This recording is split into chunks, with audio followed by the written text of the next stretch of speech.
Bienvenue sur Africa 24 dans cette nouvelle édition du 12-15. Au sommaire de l'actualité, Congo Airways a annoncé pour bientôt le début des vols inauguraux de la compagnie aérienne nationale congolaise.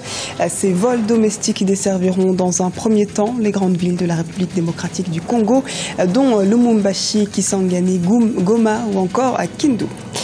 La Côte d'Ivoire va réduire le taux d'analphabétisme de 44% à 20% à l'horizon 2020. Une démarche qui, nous le verrons, s'inscrit dans la continuité de l'amélioration du système éducatif ivoirien. Les pluies d'El Niño vont s'abattre en Afrique de l'Est. Le phénomène cyclique devrait être particulièrement corsé cette année pour le Kenya. Nous verrons les mesures prises en amont par le gouvernement. En Algérie, l'ancien général Hossein Ben Hadid, arrêté ce mercredi. L'ancien militaire à la retraite a critiqué ouvertement les proches du régime du président Abdelaziz Bouteflika ce 29 septembre. Les détails de cette arrestation avec Arwa Barkala. L'ancien général Hossein Ben Hadid, interpellé ce mercredi 30 septembre à Alger. Une interpellation qui intervient au lendemain d'une interview que l'ancien général a accordée à une chaîne de radio. Dans son interview, le haut gradé a directement visé le frère du président Bouteflika, Saïd Bouteflika, qui aurait la main mise sur de nombreuses institutions en Algérie. Une bande de malfaiteurs qui gouverne l'Algérie. À leur tête, c'est Saïd Bouteflika. C'est des voleurs, des menteurs, ils sont en train de piller les richesses de l'Algérie. Je lance un appel à l'élite politique algérienne de se prononcer pour sauver cette Algérie, pour ne pas laisser cette bande de malfaiteurs, de voyous, à la tête de Saïd, ou Ali Haddad et d'autres, gouverner cette Algérie. Et l'opposition positive, s'il y a une opposition. Le motif de son arrestation ne lui a pas été signifié lorsque la police l'a interpellé à son domicile. Selon les observateurs, ces critiques ouvertes à l'endroit du président Bouteflika et de ses proches seraient à l'origine de son arrestation. Cette intervention d'un ancien membre de l'armée montre bien que le processus de réorganisation, notamment du DRS, n'est pas du goût de tous, notamment des anciens gradés, qui en vérité font les frais ces derniers temps de la volonté du clan présidentiel de maîtriser l'organe du DRS, direction du renseignement et de la sécurité. Mais cette bataille entre les deux camps, elle a commencé l'année dernière, qui avait laissé un peu les Algériens et les observateurs de la vie politique algérienne vraiment sans voix, observent cela avec impuissance parce que les Algériens sont vraiment préoccupés par leur situation économique et sociale. Le général Ben Hadid était un haut responsable de l'armée algérienne. Ancien commandant de la 8e division blindée, il a démissionné en 1996. Il est connu pour s'être opposé en 2014 au 4e mandat d'Abdelaziz Bouteflika. Mahamadou Diéry Maïga, le vice-président d'une rébellion touareg active dans le nord du Mali, le MNLA, a été brièvement interpellé jeudi à l'aéroport de Ouagadougou, au Burkina Faso. Entendu pendant quelques heures, il a été relâché. Rappelons que dans un communiqué du 28 septembre, le gouvernement de transition dénonçait, je cite, la mobilisation de forces étrangères et de groupes djihadistes en soutien aux putschistes. Le transport aérien dans le territoire congolais coûte extrêmement cher. Une situation due, entre autres, à l'absence d'une compagnie aérienne locale. Et après l'arrivée de ces deux avions Airbus, Congo Airways, la nouvelle compagnie nationale, ambitionne de conquérir l'espace aérien congolais. Le point dans ce reportage de Jacques Amboka, correspondant en République démocratique du Congo. 50 millions de dollars américains, c'est la somme déboursée par le gouvernement congolais pour l'achat de 2 Airbus de type A320 qui lancent les activités de la nouvelle compagnie aérienne nationale dénommée Congo Airways. Un pas vers le progrès est franchi.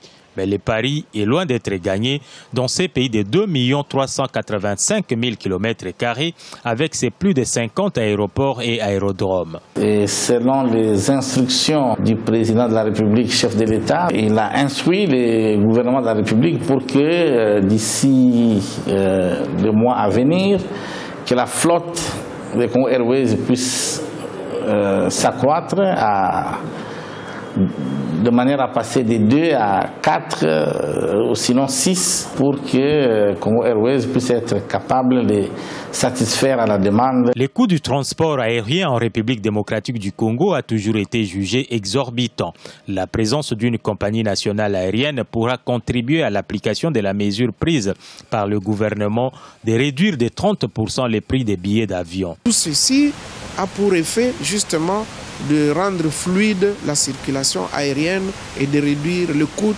Donc au jour d'aujourd'hui, la situation est toute différente et on ne peut plus comprendre que les prix qui étaient appliqués jusque-là puissent perdurer, parce que lorsque vous considérez quelqu'un qui est à l'intérieur de la République démocratique du Congo, qui doit aller d'une ville à une autre, il paye un billet plus cher que quelqu'un qui irait en Asie, qui irait en Chine, qui irait à Dubaï. En attendant l'acquisition des autres avions pouvant desservir les destinations étrangères, la compagnie prévoit de desservir pour l'instant les destinations nationales.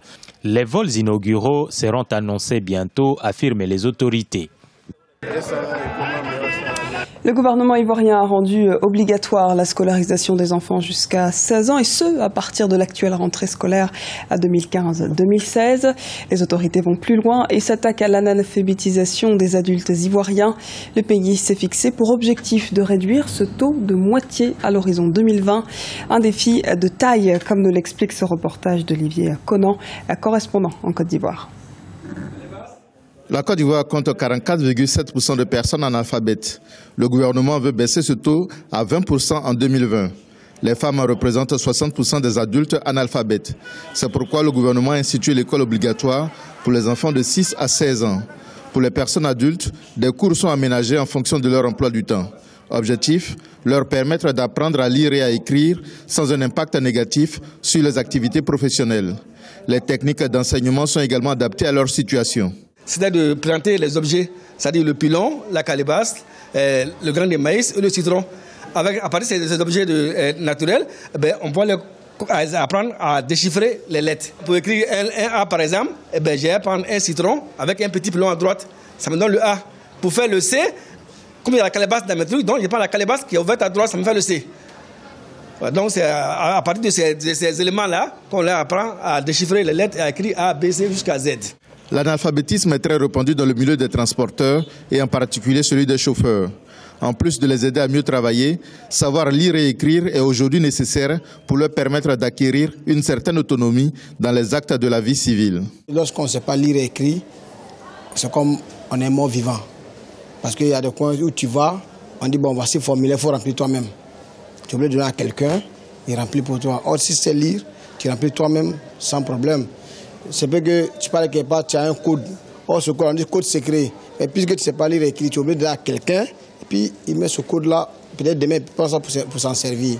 Donc, c'est ça qui m'a poussé à venir ici et apprendre à lire, à écrire, pour pouvoir être indépendant de moi-même. Pour atteindre l'objectif de réduction de moitié du taux d'analphabétisme en 2020, le gouvernement ivoirien va encourager l'établissement de centres d'alphabétisation pour adultes. Dans le cadre de l'école obligatoire, le gouvernement a déjà prévu 700 milliards de francs CFA pour la rentrée scolaire 2015-2016. 3 millions d'élèves des écoles primaires publiques vont recevoir gratuitement des kits scolaires d'une valeur de 10,44 milliards de francs CFA. Le taux de scolarisation nationale est passé de 77% en 2010 à 95,5% en 2015. L'ambition du gouvernement est de le porter à 100% en 2025. Retour du phénomène cyclique El Niño, courant chaud de l'océan Pacifique. Les climatologues s'attendent à ce qu'il provoque des pluies torrentielles dans certaines parties de l'Afrique de l'Ouest, notamment dans les grands pays producteurs et exportateurs de café, à l'instar de l'Ouganda ou encore du Kenya. Les précisions de Birama Saunera. Au Kenya, les autorités se mobilisent pour faire face aux pluies d'El Niño. En avril et mai 2015, des fortes pluies et des crues soudaines ont dévasté des zones rurales et urbaines du Kenya. Conséquence, des dizaines de personnes tuées, des centaines déplacées et des propriétés d'une valeur estimée à plusieurs millions de dollars détruites. Mais les experts météorologiques avertissent que tout ceci n'est rien comparé à ce qui pourrait arriver. Dans les zones urbaines, les crues subites pourront devenir imminentes à cause de la trop grande présence d'asphalte. La majeure partie de l'eau pourrait rester écoulée en surface. Du coup, à moins d'ouvrir des systèmes de drainage, on pourra assister à des crues subites dans un grand nombre de zones. Les pluies d'El Niño provoquent également des inquiétudes chez les paysans. Beaucoup se souviennent du dernier El Niño enregistré au Kenya en 1997-1998 et qui a provoqué l'épisode pluvieux le plus destructeur dans l'histoire du pays. Il se prépare en conséquence. En tant que pays, nous avons en priorité besoin d'être préparés. Personnellement, je suis prêt. J'ai déjà préparé mes 12 hectares de terre dans la localité de Ukambani en me basant sur ce qui s'était passé en 1997. J'étais encore un petit garçon, mais j'ai fait l'expérience de moissons énormes parce que vous voyez, notre site a beaucoup de terres en friche qui ne sont pas utilisées, mais si nous les préparons à temps, nous aurons sans doute une production suffisante. En 1997-1998, les inondations causées par les pluies d'El Niño au Kenya ont entraîné des dégâts considérables. Le gouvernement tente aujourd'hui de trouver une solution afin de réduire les effets de ces phénomènes sur les populations les plus vulnérables. Ce journal a été réalisé par l'ensemble de la rédaction. Nous vous remercions pour votre fidélité. Retrouvez dans un instant une nouvelle édition du 12-15 sur Africa 24.